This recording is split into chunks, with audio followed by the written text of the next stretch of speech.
Hello friends, ఎలా ఉన్నారు? ఎన్నో కోట్ల సంవత్సరాల కాలం తర్వాత భూమి చల్లబడి వాతావరణం జీవం ఏర్పడి వృక్షాలు జంతుజాలం డైనోసార్లు అవి అంతరించి మానవుడు కొన్ని దశలుగా ఇప్పుడున్న మానవుడిగా అవతరించాడు. చరిత్రను గురించి తెలుసుకోవాలంటే చాలా ఉంటుంది. మానవుని ఆవిర్భావం పరిణామ దశలు చూసుకుంటే వ్రాయటం తెలియని లిపిలేని కాలమైన చారిత్రక పూర్వయుగం, ఆ తర్వాత చదవడం రాయడం ఉండి కూడా అర్థం కాని లిపిలో ఉండడం, ఉదాహరణకు సింధు నాగరికత. అయితే సిజే థామ్సన్ అనే చరిత్ర పితామహుడు ప్రాచీన చరిత్రను 3 భాగాలుగా విభజించాడు.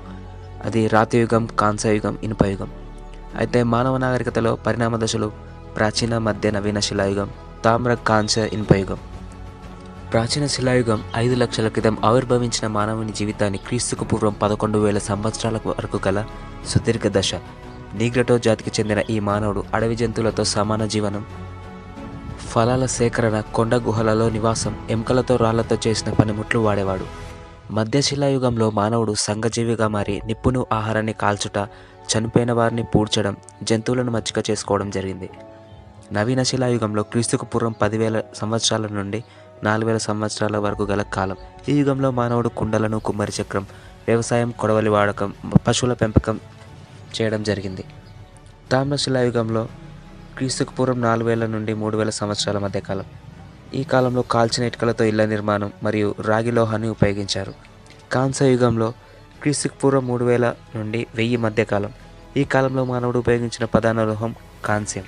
ఇది రాగి తగరంల మిశ్రమం. భారతదేశంలో కాంస్యయుగానికి చెందిన నాగరికతే సింధు నాగరికత. ఇనుపయుగం వచ్చేసి క్రీస్తుకు పూర్వం 1000 నుండి ఉంది. ఇది ఆర్యుల నాగరికతకు చెందినది. సింధు నాగరికత గురించి చెప్పుకోవాలంటే ఈ నాగరికత క్రీస్తుకు పూర్వం 2500 నుండి 1750లో ఇండియా మరియు పాకిస్తాన్లలో గల గగ్గర్, హాక్రా, సింధు నదుల పరివాహక ప్రాంతంలో విలసిల్లిన అతి ప్రాచీన నాగరికత. ఆఫ్ఘనిస్తాన్, తుర్కుమెనిస్తాన్, ఇరాన్లలో కూడా ఈ నాగరికతకు సంబంధించిన శిథిలాలను వెలికి తీయడం జరిగింది. మొదటగా హారప్ప నగరం బయటపడుటచే సింధు హారప్ప నాగరికతగా పిలుస్తారు. స్వాతంత్ర్యానంతరం భారతదేశ విభజన తర్వాత పురాతత్వ శాఖ కనుగొన్న చాలా వస్తువులు, ప్రదేశాలు పాకిస్తాన్లో ఉండడం వల్ల అవి పాకిస్తాన్ వారసత్వంగా వెళ్ళిపోయాయి. 1920 నుండి 19లోనే వెలువడ్డాయి. ఈ నాగరికతనే సింధు గగ్గర్ హాక్రా నాగరికత అని లేదా సింధు సరస్వతి నాగరికతగా పిలిచేవారు. ఋగ్వేదంలో వర్ణించబడిన సరస్వతి నదిని గగ్గర్ హాక్రా నదిగా గుర్తించడం వల్ల ఇలా పిలువబడుతుంది. అయితే సింధు నది, దీని ఉపనదుల వెంబడి 100కు పైగా ప్రదేశాలుంటే గగ్గర్, హాక్రా నదుల వెంబడి, దాని పరివాహక ప్రాంతాల వెంబడి 500 పైగా ప్రదేశాలను గుర్తించబడ్డాయి. మరియు ఈ ప్రాంతమంతా ఎడారిమయమైనందువల్ల ఇప్పుడు చెక్కు చెదర లేకుండా ఉంది. కానీ సింధులోయ వెంబడి జనావాసాల సంచారం, వ్యవసాయం, మెత్తని మన్ను వల్ల అవశేషాలు మిగలకుండా పోయాయి. ఈ నాగరికత ఎలా ఉద్భవించిందో తెలపడానికి చాలా సిద్ధాంతాలున్నాయి. ఈ నాగరికత నిర్మాతలు మంగోలాయిడ్లు, ప్రోటో ఆస్ట్రలాయిడ్లు, ఆల్బినాయిడ్లు, మెడిటేరియన్ జాతివారు. వీరు ద్రావిడ భాషను అభివృద్ధి చేశారు, కావున వీరు ద్రావిడులు. మొదటగా దీనిని దక్షిణాసియాను ప్రభావితం చేసిన వేదకాలపు నాగరికత మొదటి దశ అనుకున్న దానికి సంబంధించిన అంశాలేవీ లేనందున ఆమోదించలేదు. ఎందుకంటే పురాణాల్లో, వేదాల్లో ఉన్న రథాలు, గుర్రాలు కనిపించకపోవడం, సింధు నాగరికతలో కనిపించే పట్టణ జీవితానికి, వేదాల్లో వర్ణించిన గ్రామీణ జీవితానికి ఎటువంటి పొంతన కుదరలేదు. ఇంకా ఈ నాగరికతలో మెసపటోమియా, పురాతన ఈజిప్ట్ నాగరికతల వలె పెద్ద పెద్ద నిర్మాణాలేవీ లేవు. ఉన్న వాటిలో పెద్ద పెద్ద ధాన్యాగారాలు అనిపిస్తున్నాయి. మిగతా నాగరికతలు మెసపటోమియా, ఈజిప్ట్ మరియు చైనా వాటితో పోల్చితే సింధు నాగరికత అనేది విస్తీర్ణంలో చాలా పెద్దది. చాలామంది రీసెర్చర్స్ దీనిని సింధు సరస్వతి నాగరికత అని పిలవడానికే ప్రాముఖ్యత ఇచ్చారు. దీని విస్తీర్ణం 1,26,000 చదరపు కిలోమీటర్లతో ఇప్పుడున్న ఉత్తర భారతదేశంలో కొంత భాగం, పాకిస్తాన్, ఆఫ్ఘనిస్తాన్లో విస్తరించి ఉండేది. తూర్పున గాగర్ హాక్రా లోయ, పశ్చిమాన బెలూచిస్తాన్లో మాక్రన్ కోస్ట్, వాయువ్యంగా ఆఫ్ఘనిస్తాన్, దక్షిణాన మహారాష్ట్రలో దైమాబాద్ వరకు ఉంది. దీనిలో ముఖ్యమైన అర్బన్ సెంటర్స్ హరప్పా, మొహెంజోదారో, ధోలవీరా, గన్వేరీవాలా మరియు రాఖీ గర్హి. సముద్ర తీర ప్రాంతాల్లో కూడా ఈ నాగరికత యొక్క అవశేషాలు కనుగొన్నారు. ఉదాహరణ బాలాకోట్. మరియు ద్వీపాలలో కూడా కొన్ని ఉన్నాయి. ఉదాహరణ ధోలావీరా. సింధు నాగరికత జనాభా దాదాపు 5 మిలియన్లు. ఎక్కువ శాతం ఈ నాగరికతలో కళలు, కళాకారులు, వ్యాపారులు ఎక్కువగా ఉండేవారు. ఇంకా ఎక్కువ మంది ప్రజలు గ్రామాలలో మాత్రమే నివసించేవారు. అందువల్ల వారి యొక్క జీవన విధానాలు, సాంప్రదాయాలు ఎలా ఉండేవో తెలుసుకోవడానికి కాలక్రమేణా అసలు అక్కడ ఏం కూడా మిగలలేదు. కానీ ఈ నాగరికత అధునాతనమైనది. ఒక హ్యూమన్ ఎలా జీవించాలో తెలుపుతుంది. ఇంత జనసాంద్రత కలిగినా కూడా ఈ నాగరికత మెసపటోమియా మరియు ఈజిప్ట్ నాగరికతల వలె కాకుండా దీనిలో పట్టణాలు అస్తవ్యస్తంగా కాకుండా ఒక అర్థవంతంగా ఉండేవి. మొహెంజోదారో అయితే 40,000 జనాభాతో 300 హెక్టార్స్ విస్తీర్ణంలో ఉండేది. ఈ కాలంలో చెప్పుకోదగ్గది డ్రైనేజ్ వ్యవస్థ. ఇది అధునాతనంగా ఉండేది. ఈ నాగరికతలో ఉన్న ఈ వ్యవస్థ మరెక్కడా లేదు. వీరు పరిశుభ్రతకి ఎక్కువ ప్రాధాన్యం ఇచ్చేవారు. పట్టణీకరణకు ముందే మురుగునీటి వ్యవస్థని చాలా బాగా అభివృద్ధి చేశారు. వేస్ట్ వాటర్ మరియు వర్షపు నీరు కాలువలు వేరుగా ఉండేవి. ఈ వేస్ట్ వాటర్ అండర్ గ్రౌండ్కి విడిచేవారు మరియు వీటిని క్లీనింగ్ పర్పస్కి ఉపయోగించుకునేవారు. సాంకేతికంగా బాగా అభివృద్ధి చెందిన పట్టణపు నాగరికత ఈ ప్రాంతంలో విలసిల్లినట్టుగా ఈ చారిత్రక ఆధారాలు ఇక్కడి తవ్వకాల్లో దొరికాయి. ఇక్కడి మున్సిపల్ టౌన్ ప్లానింగ్ ప్రమాణాలను పరిశీలిస్తే వీరు పట్టణాలను అభివృద్ధి చేయడంలో సిద్ధహస్తులని తెలుస్తుంది. వస్తు మార్పిడి పద్ధతి ద్వారా వ్యాపారం చేసేవారు. వీరు తూకాలలో 16 యొక్క గుణిజాలు వాడారు. ఈ కాలంలో జీవించిన ప్రజలు పొడవు, ద్రవ్యరాశి, కాలాలను ఖచ్చితంగా కొలగలిగినట్లు ఆధారాలున్నాయి. అనేక రకాలైన శిల్పాలు, ముద్రలు, పింగాణి మట్టి పాత్రలు, ఆభరణాలు, మానవ శరీర శాస్త్రాన్ని వివరంగా విపులీకరించే అనేక టెర్రకోట బొమ్మలు, ఇత్తడి వస్తువులు మొదలైన ఎన్నో తవ్వకాలు జరిపిన ప్రదేశంలో దొరికాయి. ఆహారోత్పత్తిలో ఈ నాగరికత స్వయం సమృద్ధిని కలిగి ఉండేదని తెలుస్తోంది. వీరు గోధుమలు, బార్లీ పండించినట్లు వాటికి సంబంధించిన గుర్తులు పింగాణి పాత్రలపైన, కొన్ని వస్తువులపైన కనిపించాయి. సుమేరియన్ నాగరికత క్రీస్తుకు పూర్వం 6000 నుండి 2000 వరకు వర్ధిల్లింది. 3000 ప్రాంతంలో వీరు అక్షరాల వ్రాతకు అభివృద్ధి చేసినట్లు తెలుస్తుంది. అయితే దీనిలో వారు మ్యాగన్, దిల్మన్, మెలుహా అనే 3 ప్రాంతాలతో వాణిజ్య సంబంధాలు కలిగి ఉండేవారని తెలుస్తుంది. ఇందులో Magan Egypt, Dilmun Bahrain, Saudi Arabia, Oman ప్రాంతం. మెలుహా గురించి ఏకాభిప్రాయం లేదు, కానీ ఇందులో సింధులోయ నాగరికతను సూచించే బలమైన అభిప్రాయం ఉంది. మేలాహా ఒక సుమేరియన్ పదం, ఉన్నత స్థానం అనే ద్రావిడ పదానికి చెందినది. మ్లేచ్చ అనే సంస్కృత పదానికి, మలహ నావికుడు అనే ఉర్దూ పదానికి సంబంధం ఉంది. ఇన్ని అర్థాలను చూస్తే సుమేరియన్, సింధు ఒకే కాలానికి చెంది ఉండవచ్చు. వీటి తర్వాత కూడా మెలుహా పదం ఈజిప్ట్, ఆఫ్రికా ప్రాంతాలను సూచించినట్లు తెలుస్తుంది. సింధు నాగరికతలో అభివృద్ధి చెందిన హరప్ప పురాతన సమీప ప్రాచ్య ప్రపంచం కంచుయుగం ఆరంభ దశ నుండి కంచుయుగం మధ్య దశ వరకు కొనసాగిందని అంచనా వేయవచ్చు. సింధులోయ నాగరికతలో వాడిన భాషను మాత్రం ఇప్పటిదాకా ధృవీకరించలేకుండా ఉన్నారు. దీనిలో ద్రావిడ భాష, ఇండో ఇరానియన్ భాష, ఇంకా పురాతన నిహాలీ భాష వాడి ఉండవచ్చునని భావిస్తున్నారు. హరప్ప శిథిలాల గురించి 1842లో మొదటగా చార్లెస్ మాసన్ అనే ట్రావెలర్ బెలూచిస్తాన్, ఆఫ్ఘనిస్తాన్, పంజాబ్లలో పర్యటించి అక్కడి స్థానికుల నుండి సమాచారాన్ని సేకరించారు. అక్కడ 25 మైళ్ళ దూరం విస్తీర్ణం కలిగిన ఒక నగరం ఉండేదని తన రచనల్లో వర్ణించాడు. కానీ పురాతత్వ శాస్త్రజ్ఞులెవరు దాదాపు 100 సంవత్సరాల వరకు ఈ విషయాన్ని పట్టించుకోలేదు.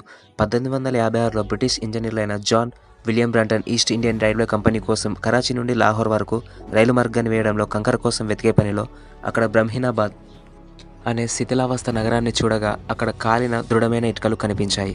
చుట్టుప్రక్కల ప్రజలు వీటిని వారి అవసరాలకు వాడుకోగా రైలు మార్గానికి కూడా ఉపయోగపడ్డాయి. దాని తర్వాత కాలం నుండి పురాతత్వ శాస్త్రవేత్తలు ఈ నాగరికతను తవ్వకాలు జరిపి ఎక్స్ప్లోర్ చేయడం జరుగుతూనే ఉంది. ఇంకా సింధులోయ నాగరికత దక్షిణ భారతదేశంలో కూడా కేరళలోని వయనాడ్ జిల్లా ఎడక్కల్ గుహల్లో హరప్ప సంస్కృతికి సంబంధించిన రాతి నగిషీలు లభించాయి.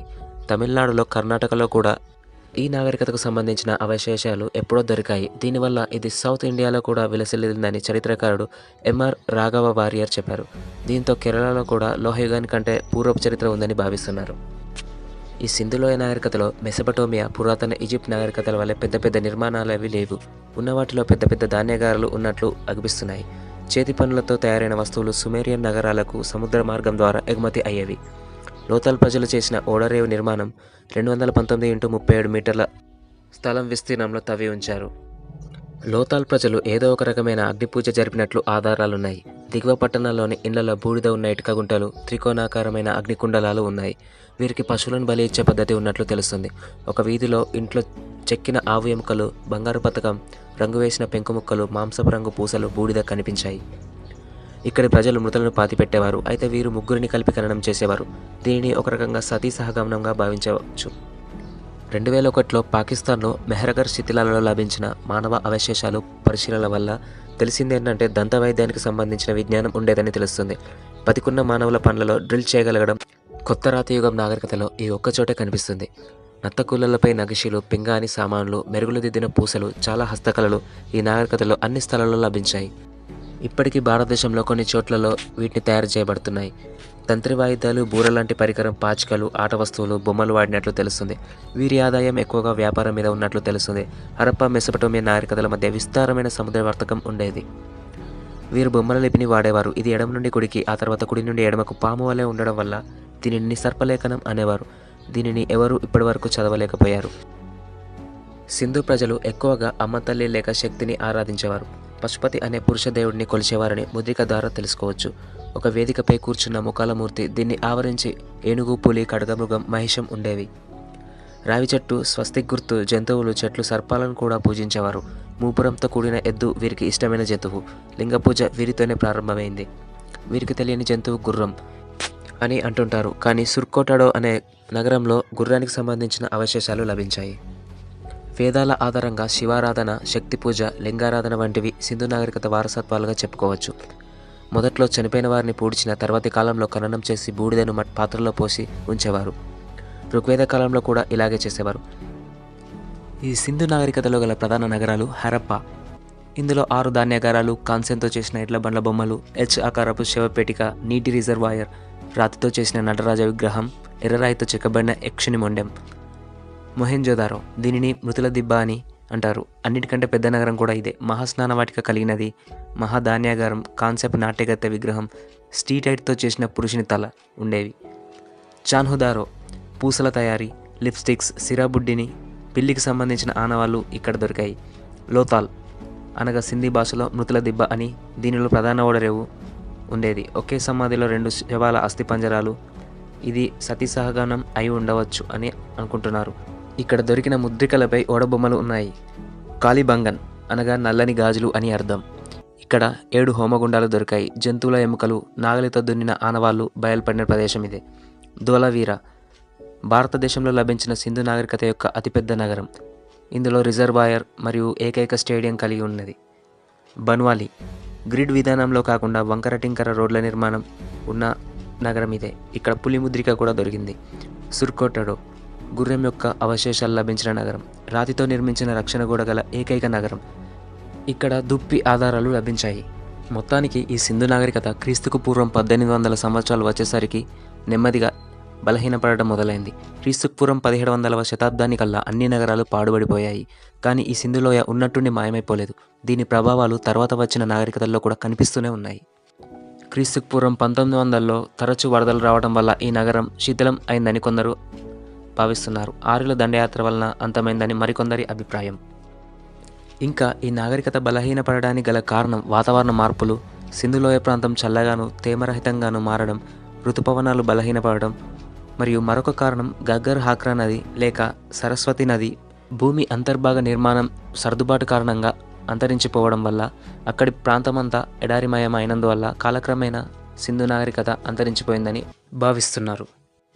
1,00,000 సంవత్సరాల్లో ఈ మానవుడు అనేక పరిణామ దశలుగా మానవునిగా ఏర్పడి 1000 సంవత్సరాల్లో నాగరికతతో నడుచుకొని మరియు 100 సంవత్సరాల్లో టెక్నాలజీని అభివృద్ధి చేసి చాలా పురోగతిని సాధించాడు. ఓకే ఫ్రెండ్స్, ఈ వీడియో మీకు నచ్చితే లైక్ చేసి సబ్స్క్రైబ్ చేసుకొని షేర్ చేయండి. And thanks for watching.